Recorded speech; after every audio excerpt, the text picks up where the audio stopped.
Le SYNAPEF a été invité à l'esplanade du ministère des Eaux et Forêts et à l'auditorium pour une conférence de presse ayant pour articulation éclairage du climat social dont ils sont victimes depuis 4 ans, le lundi 15 janvier 2024. La concorde et la fraternité, éveille-toi d'abord, l'innocence se lève, l'encourage l'honneur, il vit notre sang vers la félicité, c'est enfin notre sang vers la félicité. Excellent Père, c'est entre tes mains que nous recommandons la suite de ces temps. Dans le plein contrôle, nous te rendons grâce, toi le seul et le véritable Dieu. Et nous disons au nom de Jésus, Amen. Amen. Après la concorde, suivie de la prière, le numéro 1 du syndicat, Didier Atombiban, sans langue de bois et sans tabou, est revenu sur le point de départ en faisant une virgule sur la position des syndicalistes. Suivi du rapport qu'ils ont avec le nouveau ministre des Eaux et Forêts de la Transition depuis sa prise de fonction. 10 dernières années, voire même 15 dernières années, sont toujours venus au ministère des Eaux et Forêts comme étant un fonds de commerce. Nous posons les problèmes d'application de la loi. Simplement. Si cela avait été fait à l'époque de M. Lee White, nous ne serons pas là. Malheureusement, pour nous, on a trouvé un puits de pétrole ici. Tous ceux qui se sont succédés, on trouve toujours un puits de pétrole ici. Et donc, ce n'est pas dans leur intérêt qu'on s'asseye pour trouver des solutions qui puissent arranger tout le monde. Il faut absolument éteindre l'action syndicale et se servir gentiment, sans crainte aucune. C'est l'argent que les gens mettent dans leur poche. Ils font de ça ce qu'ils veulent. Pour la petite histoire, il y a un ministre qui est sorti d'ici, qui a dit que son passage aux eaux et forêts le mettait, lui et sa 4 générations après lui, à l'abri du besoin. C'est exactement ça la motivation de tous ceux qu'on envoie ici aux eaux et forêts. C'est ce qui fait que lorsqu'ils arrivent, ils ont l'information que les partenaires sociaux ont les pieds dans les bottes. Et donc, ce n'est pas dans leur intérêt de discuter avec les agents. Sinon, la mamelle sera coupée. C'est de ça dont il est question.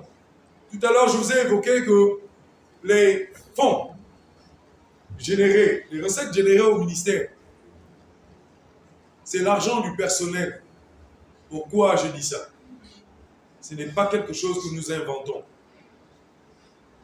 La loi 16/01, il s'appelle Code forestier, dit à son article 285 que les personnels perçoivent,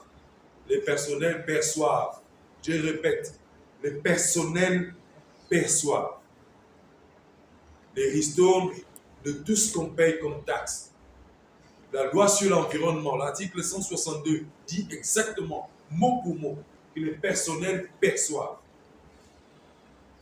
Lorsqu'on envoie un dirigeant ici et qui prend connaissance de cet article, il réalise parfaitement que quand on dit personnel, ce n'est pas le ministère.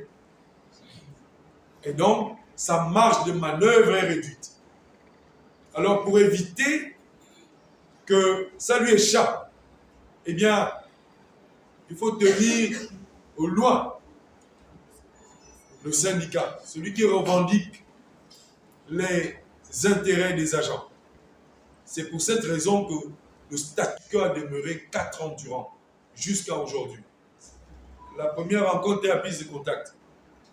Et nous avons relevé l'intérêt de mettre en place le dialogue social. Parce qu'au cours de cette prise de contact, nous lui avons dit très exactement que nous avons beaucoup de problèmes.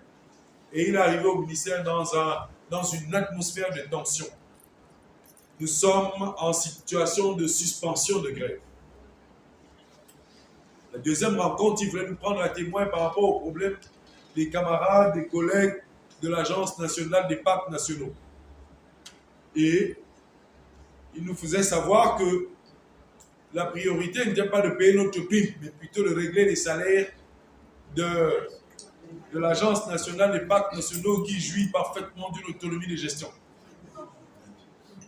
La troisième rencontre, c'est celle où il nous a gentiment menacé dans son bureau et nous annonçait qu'il ne peut plus nous écouter. Et donc, c'était officiellement, il voulait rompre le dialogue social. Donc, il nous disait simplement qu'il n'allait pas être possible qu'on puisse s'asseoir autour d'une table et parler des problèmes du ministère. Il fait de non-recevoir parce qu'il ne nous a plus jamais reçus. On ne s'est pas arrêté là, on a adressé une correspondance au Premier ministre, M. Raymond Doxima, le chef du gouvernement. Jusqu'à présent, nous sommes toujours en souffrance et nous attendons toujours. Parce que c'est ça les pratiques syndicales. Lorsque la tutelle rompt le dialogue, on s'en refait à l'autorité au-dessus. Et c'est le Premier ministre. Jusqu'à maintenant, l'agenda du Premier ministre n'a pas permis qu'il nous reçoive. Face aux enjeux et à l'ère de la transition, le SINAPEF se positionne disponible à un dialogue serein pour enfin éviter la paralysie de l'administration. 4 ans de lutte syndicale, j'ai envie de dire âprement syndicale. Parce que nous avons connu plus de temps difficiles qu'autre chose. Nous avons été confrontés justement à une action syndicale qui se voulait juste et qui se voulait porter sur la réglementation en vigueur. Malheureusement, nous n'avons pas trouvé une tutelle aguerrie, une tutelle ayant les dispositions d'appliquer la loi. Et c'est ce qui nous a amené aujourd'hui à parler en toute franchise. C'est à vous, mesdames et messieurs les journalistes, pour que vous apportiez la bonne information au peuple gabonais, aux autorités. Et ce que nous vivons aux eaux et forêts, un secteur qui est, selon de plus hautes autorités, un secteur d'enjeu. Et nous savons tous ce que le leadership du Gabon en matière de préservation et de conservation de l'environnement. Donc, nous voulons faire état de la situation de la lutte syndicale avant le 30 août et après le 30 août, parce que ça fait quand même 4 mois. Avant le 30 août, nous dénonçons la violation des textes. Après le 30 août, nous continuons à dénoncer la violation des dispositions réglementaires. Et je crois que cette situation vient du fait que, eh bien, le cadre mis en place pour éclairer l'opinion, surtout les plus hautes autorités, n'a pas été mis en place. On ne parle pas. Nous avons la culture du corps de garde.